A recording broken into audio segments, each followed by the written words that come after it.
अस्सलाम वालेकुम स्टूडेंट्स। हमने चैप्टर पढ़ा था चैप्टर 11 अ ग्रेट virtue.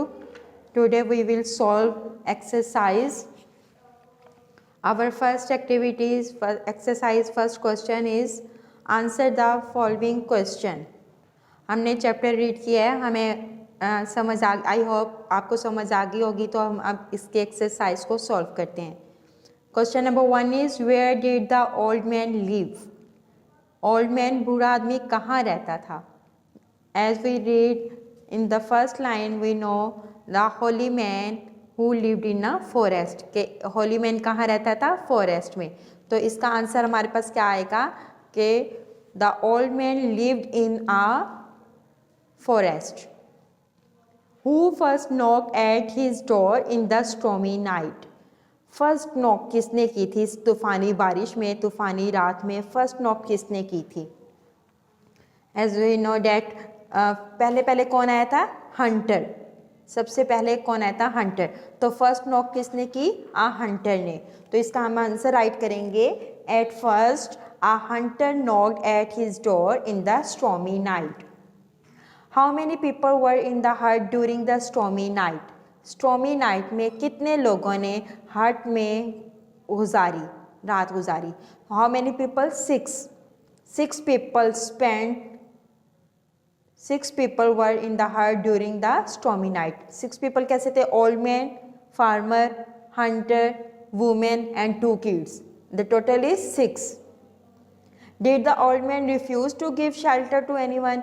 क्या बूढ़े आदमी ने किसी को मना किया था पनाह देने के लिए।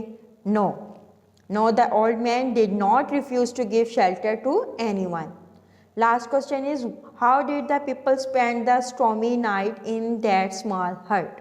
इस छोटी सी झोंपड़ी में तूफानी रात में लोगों ने कैसे रात गुजारी। कैसे गुजारी थी, सो के गुजारी थी, बैठ के गुजारी थी, नहीं ना। इस लास्ट पैराग्राफ में हमें पता चलता है the whole crowd spend the stormy night standing in the little hut. उन्होंने क्या किया था, खड़े होकर रात गुजारी थी, क्योंकि हट इतना छोटा था, वहाँ सिर्फ एक आदमी सो सकता था, वो सारे आदमी नहीं सो सकते थे, इसलिए उन सब ने क्या किया था, खड़े होकर रात गुजारी थी वहाँ पे। Now activity B, fill in the blanks with preposition. Preposition क्या होता है, हमने पढ़ी है preposition tell us the position of things. चीज़ों की जगह बताता है हमें, where is the things. Now let's see number 1, they spend the night standing dash the small hut. उन सब ने रात गुजारी छोटी सी झोंपड़ी में। इन द स्मॉल हट, इन किसी चीज़ के अंदर गुजारी है ना, तो इन आएगा। The poise old man move dash the door, open the door, dash open the door, door को ओपन करने के लिए वो गया, टू ओपन द डोर आएगा इसमें। Who is knocking dash my door, कौन मेरे दरवाजे पर दस्तक दे रहा है। दरवाजे पर देनी है ना, तो क्या आएगा, at. You would have been dash trouble if I had not help you. अगर मैं तुम्हारी मदद नहीं करता तो तुम क्या हो सकते, मुसीबत में आ सकते थे, तो इन आएगा, in trouble. The old man as the hunter dash step in. Old man ने हंटर को क्या कहा कि अंदर आ जाओ अंदर, 2 स्टेप इन आएगा। Okay, now our next activity is choose the correct option. हमने रीडिंग्स की, तो हम अब इसके अकॉर्डिंग इसके एमसीक्यूज के आंसर देंगे। Old man gave the Hunter a cup of. उसने किस चीज़ का कप दिया था, टी, मिल्क, कॉफ़ी, जूस। किस चीज़ का दिया था, मिल्क का। Yes, correct option is milk, B. How many people could sleep in the hut. कितने लोग उस हट में सो सकते थे, 1 2 3 4। कितने लोगों की जगह थी, सिर्फ 1। Correct option is A. Who was the second person to knock at the door. किसने दूसरी मर्तबा दरवाजे पर दस्तक दी थी। फर्स्ट टाइम तो हंटर था, सेकेंड टाइम कौन था, the farmer, the hunter, the boy, the women. किसने दी थी, द फार्मर ने। सेकेंड टाइम किसने नॉक किया था, the farmer. Correct option is A. Who stop the old man from opening the door. जब थर्ड टाइम नॉक किया था तो किसने ओल्ड मैन को नॉक करने से मना कर दिया था, वो ओपन करने से, डोर ओपन करने से मना किया था, हंटर ने, the hunter, the farmer, the women, no one. किसने मना किया था? द फार्मर ने। तो correct option is B. Now next page, D activities. Write down a few good deeds. कुछ अच्छे काम लिखें, गुड डीड्स अच्छे काम, which you can do in your everyday life, जो आप अपनी रोज़मर्रा ज़िंदगी में करते हो, रोज़ की ज़िंदगी में आप क्या करते हो। एग्जाम्पल उन्होंने बताई हुई है, आई can help someone cross the road, मैं किसी की मदद कर सकता हूँ रोड को क्रॉस करने के लिए। छोटे बच्चे भी होते हैं, बूढ़े भी होते हैं, जिनसे सड़क पार नहीं होती, तो हम उनकी सड़क पार करवा के उनकी मदद कर सकते हैं। मैंने ये कुछ राइट किए हैं, आप अपनी तरफ से भी इसको राइट कर सकते हैं। कुछ भी इसके अलावा आपको समझ आए कि हम इस तरीके से लोगों की मदद कर सकते हैं, आप वो राइट कर सकते हैं। मैंने यहाँ 5 राइट किए हैं। I can give water to thirsty, मैं किसी प्यासे को पानी पिला सकता हूँ। I can feed the hungry, भूखे को खाना खिला सकता हूँ। I can help the poor with money, किसी पुअर की, गरीब की मनी के साथ, रकम के साथ मदद कर सकता हूँ। I can give shelter to helpless person, कोई बेबस जो आदमी होते हैं, लोग होते हैं, उनको हम पनाह दे सकते हैं। I can educate the illiterate person, जो नाख्वानदा यानी कि अनपढ़ लोग होते हैं, उनको हम पढ़ा लिखा सकते हैं, एजुकेट करा सकते हैं। इसके अलावा भी आप राइट कर सकते हैं, बहुत सारे तरीके हैं जिनके साथ हम मदद कर सकते हैं लोगों की। E activity, make meaningful words beginning with the last letter of each word, एक मीनिंगफुल वर्ड बनाएं, एक वर्ड बनाएं जो कि आपको वर्ड दिया गया है उसके लास्ट लेटर से स्टार्ट हो।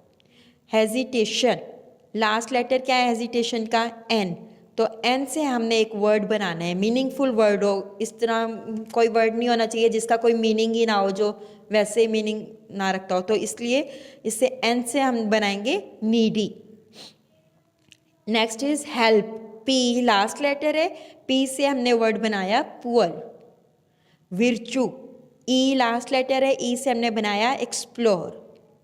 नेक्स्ट इज पॉइज, पॉइज में E last, S last word है, लेटर है, तो हमने एस से क्या बनाया? सिंपल। बॉय, बॉय में वाई लास्ट लेटर है, तो वाई से हमने वर्ड बनाया ईयर। ये एग्जाम्पल भी दी हुई है, आपको इससे भी समझ आ जाएगी। F is underline the adjective from the story, a great विर्चू, जो अभी हमने स्टोरी रीड की है उसमें हमने अंडरलाइन करने हैं एडजेक्टिव्स। एडजेक्टिव्स क्या होते हैं? Quality of some noun, noun की जो क्वालिटीज़ बताई गई होती हैं उसको। अब मैं आपको यहाँ से फर्स्ट पेज से बताती हूँ कुछ, बाकी आपने खुद सर्च करने हैं कौन कौन सी एडजेक्टिव हैं। जैसे इसमें राइट किया हुआ है होली मैन, तो मैन नाउन है, नाउन की क्या क्वालिटी उन्होंने बताई हुई है? होली, तो होली क्या हो जाएगा? एडजेक्टिव हो जाएगा। इसी तरीके से स्मॉल हर्ट, हर्ट की क्वालिटी क्या थी? स्मॉल, तो स्मॉल क्या है? एडजेक्टिव। आपने इसी तरीके से सारे पेज से सर्च करना है खुद ही।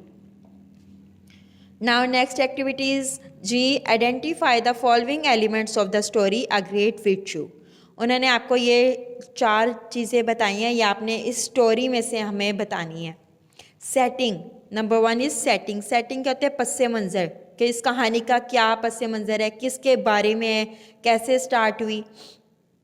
स्टार्ट कैसे हुई थी? Once there was an old man who lived in forest, एक आदमी था जो जंगल में रहता था। He was very kind and generous, वो बहुत काइंड और जेनरियस। इसी की वजह से ही पूरी कहानी आएगी ना, अगर वो काइंड ना होता तो फिर कोई भी स्टोरी आगे चलनी ही नहीं थी। तो ये इसका पस्से मंज़र था कि हमें ये समझ आई है उसकी। उसके बाद उन्होंने कहा है करैक्टर्स कौन कौन थे? करैक्टर्स कहते हैं किरदार जो इस कहानी में आए। तो सबसे मेन करैक्टर उसमें कौन था? N old man. उसके बाद हमने देखा women I, farmer, Hunter, kids, ये सारे क्या थे? इस स्टोरी के करैक्टर्स थे। Next is plot. प्लॉट में क्या समझ आती है? प्लॉट में हमने राइट करनी है स्टोरी, जो आपने पूरी स्टोरी पढ़ी है आप इसको शॉर्ट करके इसमें प्लॉट में वो सारी स्टोरी राइट करेंगे। Last is theme.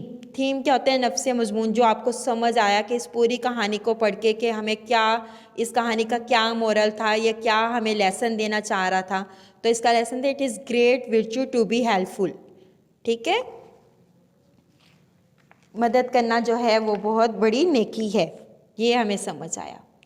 Last activity is right the story on the moral do good and have good.